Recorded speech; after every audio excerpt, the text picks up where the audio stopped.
Bom, a minha família católica, aqui minha avó era muito influente na igreja, no Largo São José do Belém. Era uma família cheia de mulheres e todas estudaram aqui. Começou com a minha tia Dalva, que era uma tia temporona. Depois foram as minhas duas irmãs, que são gêmeas, a Marisa e a Vera. Depois a Fátima, a Rosa Maria, eu, a Leila, a Selminha, e tem uma outra prima que teve uma breve passagem, a Eliana. Então, quando eu entrei no colégio, eu já tinha a sensação de que a casa era minha, né? Porque, imagina, eu entrei no prezinho, já tinham duas irmãs, minhas irmãs são 7 anos mais velhas que eu, então era e gêmeas, então aquela sensação de tô bem, tô protegida. E calhou que a minha professora do prezinho chamava Ana Maria também. Então eu me senti absolutamente privilegiada, acolhida. Eu sempre fui muito boa aluna, muito boa aluna. Sempre gostei muito de estudar. As minhas irmãs brincavam de escolinha comigo, portanto eu entrei alfabetizada no colégio. Tanto que no primeiro ano primário, eu faço aniversário em novembro, né? Terminou o prezinho, eu já lia, eu já escrevia, porque minhas irmãs tinham me ensinado. E eu tive que fazer o primeiro ano primário, que era obrigatório por lei, no que eu teve até um conselho, aí conversaram se eu passava direto para o segundo ou não. Felizmente, não inventaram nada disso. Eu fiquei no primeiro ano primário, fiz o primeiro ano primário, e o que acontece é que, assim, eu fui uma aluna absolutamente nota 10. Eu terminei o ano com média 10, na época usava 100. Fui homenageada na festa de final de ano, pela escola inteira, não sei o quê. Minha mãe chorava, e eu não entendia nada, não estava entendendo aquele burburinho. Eu percebi que tinha alguma coisa, não tinha entendido o tamanho da coisa. Mas não é que eu fosse tão formidável assim, é que simplesmente eu passei um ano fazendo o que eu já sabia. Mas eu tenho a minha memória em relação a toda essa forma de eu ser acolhida, a todo esse reforço, a minha memória é de que isso foi muito positivo. Porque daí para frente eu nunca mais tive medo. Eu nunca tive medo de escola. Nunca. Né? A escola sempre foi um lugar que eu me sentia em casa. Tinha um hábito, e que eu acho que era super legal, na época a gente odiava, mas agora eu acho que era perfeito.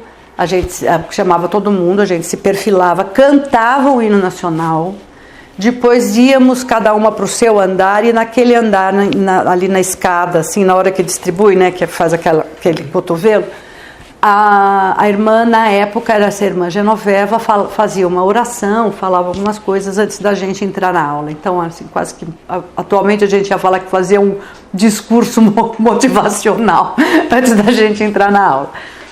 Nada na minha vida é aleatório, e que eu acho que eu aprendi aqui.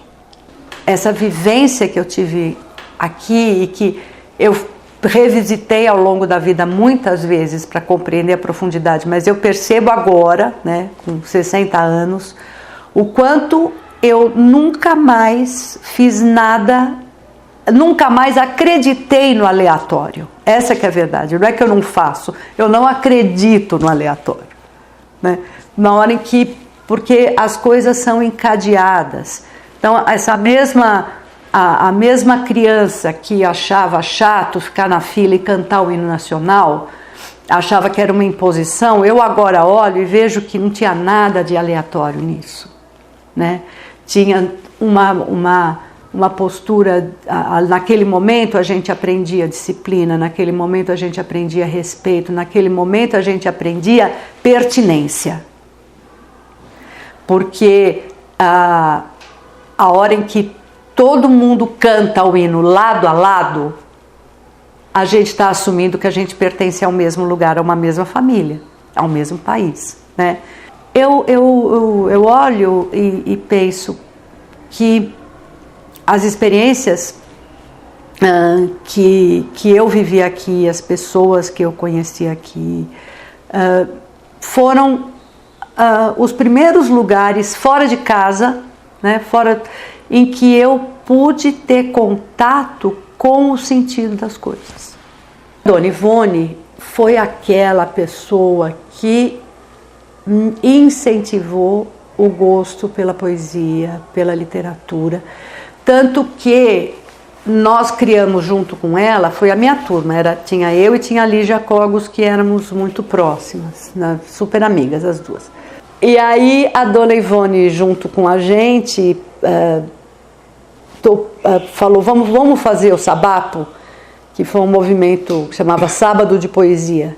E aí a gente fazia pesquisa de poesia, aí treinava, e fazia, sabe, declamava, escrevia. Era um sarau. Diretora, irmã Ofélia. Orientadora, irmã Terezinha.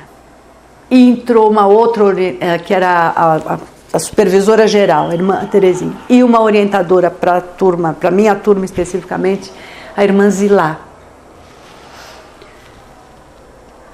Que eram mulheres modernas, mulheres assim, amorosas, mulheres com gosto pela educação, sabe? Que tinham paciência de sentar e de discutir, de conversar.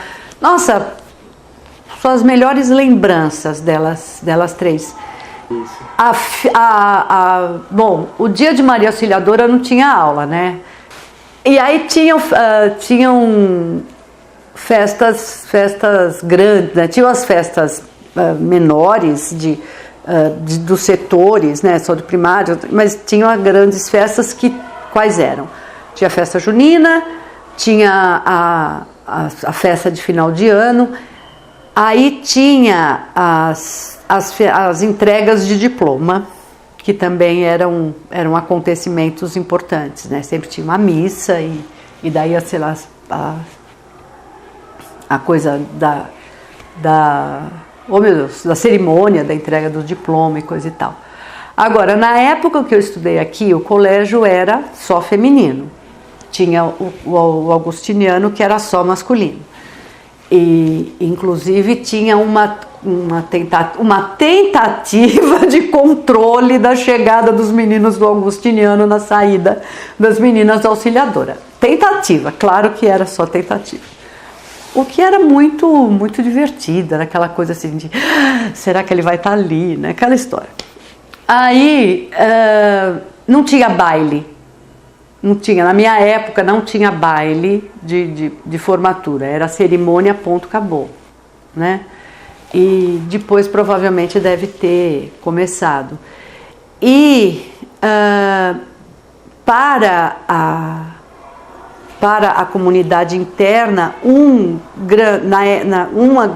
grande evento era o Sabapo.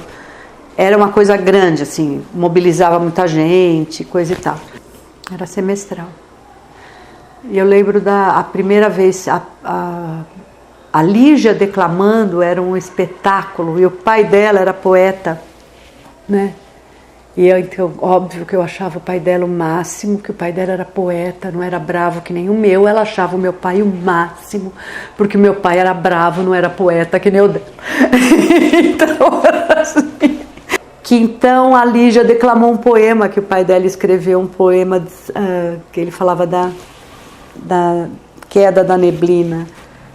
E eu lembro desse primeiro Sabapo, e eu declamei um poema da Cecília Meirelles, né? E aí porque era uma grande coisa para a gente foi sofisticando com o tempo, né? E ficando cada vez melhor a coisa. Desfiles cívicos, as minhas irmãs participavam mais que eu. Teve uma vez que eu inventei de participar, e aí me deram uma bandeira para eu segurar. Eu acho que a mensagem que eu deixo é que, assim, o que eu comecei a falar, né? Nada é aleatório. Tudo tem um sentido, mesmo que você não saiba o sentido naquele momento. E a gente está conectado com tudo, né? Então, quando a gente aprende num colégio católico a máxima de Jesus de amar ao próximo como a ti mesmo, isso pode ser lido de tantas maneiras, né? Inclusive pode ser visto como o tamanho do compromisso que a gente tem com todos os outros fora da gente, e o compromisso que a gente tem com o outro interno, né? Porque a gente vai, ao longo da vida, a gente vai vendo o que a gente tem de melhor, o que a gente tem de pior, que todos precisam de acolhida e todos precisam ter algo, de alguma maneira, se expressar qual é o seu sentido. Então, acho que a mensagem que eu tenho a dizer é isso. Tudo tem sentido desde que você procure, e tudo está interligado. Portanto, a gente tem muita responsabilidade em ser cada vez mais humano.